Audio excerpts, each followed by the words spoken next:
Hello, and you may not recognize this because it's been a wee while. uh, it is Duncan and Barry here. We are part of the LunaCast, soon to be renamed. We're wanting your guys' feedback on what we should rename it to. And we are here with a quick breakdown on what has happened over Luna over the last couple of weeks or so. Barry, hello. Hello. It's nice to be back, isn't it? It feels like a little while since we've done one of these, but it's. I think we've just kind of tried to follow the natural flow of the news and, try to take the right approach with it. And obviously, I think, as we said, kind of on previous occasions, sometimes being in the UK and not actually kind of having it in our hands kind of does make it a little bit difficult at times. But we're nevertheless, we're carrying on regardless, and we are making sure we cover what we can. Exactly. And speaking of which, we will go over the news over the last couple of weeks here. I think we're going to put up the blog post. Ooh. We're going to start that again. Basically, there has been an update put out, and there has been 4 games added in April, which are Ghost Runner, Ride 4, Call of the Sea, and Narita Boy. And they are announcing the games for May, which are the wonderful 101 Remastered, Legends of Heroes Trials of Cold Steel 4, Rad, Rogue Heroes, Ruins of Tassos. I hope I've said it right and haven't butchered any of that. Nailed it. Bloody brilliant. Yes. So what's your take on these games coming? I think the good thing is like each of these games that are kind of listed, kind of the ones that dropped in April. I've only played Call of the Sea so far out of those 4 that have dropped, and then out of the ones that we've got announced for May, I haven't actually played any of them. So it kind of ties into that subscription service type thing that we've spoken about on numerous occasions. It will give us the opportunity to play games that we've maybe not played before. I think the standout one for May, possibly purely from a personal point, that kind of I looked at each of them and thought, oh, which one is jumping out at me, would have to be Rad, I think. What about yourself? Yes, for me, the standout game for me is the Wonderful 101 Remastered, because I think a lot of people may not have been able to play that because it's been on the Nintendo systems. But I will say it again, and it's going to become cliche. It's there's someone in charge of Luna knows what games to bring, and there seems to be thought coming into each of these games, and it's overlooked games, cult games, and things like that.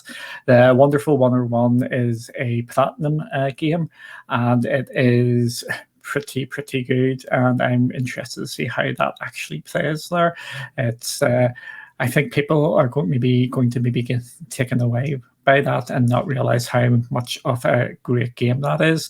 The other games are Rad's the interesting one because that is a Double Fine game, and as we know, Double Fine is now owned by Microsoft, and the JRPG Trials of whatever it's called again, the Cold Steel. This one, yep. Yes, Trials of the Cold Steel 4. Is making its way around all the different cloud platforms. So it looks like they are embracing the cloud now. So good to have another JRPG there. And the last game is one I'm not too familiar with, which is the Rogue Heroes Ruins of Tassos. But again, oh, it's roguelike. So yes, we know what that means. That means I will probably enjoy it. So again, there just seems to be some thought going into each of these games, and always bringing something which is going to interest people out there. I think it does. I think it plays to kind of on across multiple levels. I think if you can kind of combine, I think probably an element of what both of us have just said there. When you're talking about those games kind of being hand selected, and somebody who clearly is a gamer in the driving seat.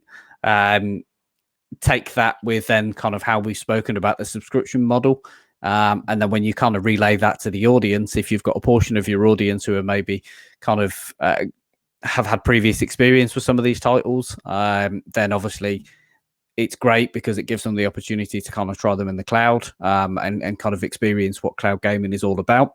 And then on the flip side of it, you'll have people like myself, as I say, none of those games, I've played before, but then as part of that subscription service, there will be stuff that I'll jump into, and I will enjoy, I'll experience that I would have otherwise never have experienced before. Yeah, so that is real interesting that these games are coming, but there is also another piece of news which we will touch on here briefly. And there seems to be signs of life of Luna coming outside the US, as before you couldn't register to show that you're interested in Luna if you were outside the US. Now you can. People have been getting some emails and such like. So again, we don't know what is going on there, but it is definitely, you can go register now if you're outside the US. Yes, indeed. And I know both you and me have, we were both quick off the mark as soon as we found out about that to make sure that the early access request was in. So that we can kind of obviously hopefully get our hands on it as soon as possible, which of course undoubtedly will enable us to bring you guys more content, and also play alongs as well.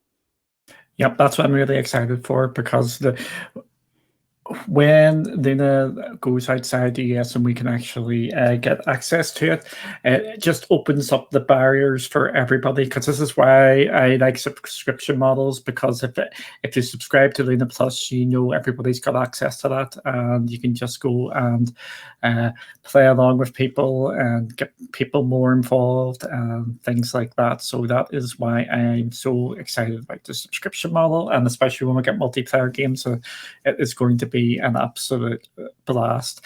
And that's even before talking about New World and things like that. So I'm excited to see that this seems to be starting down the path of coming outside the US.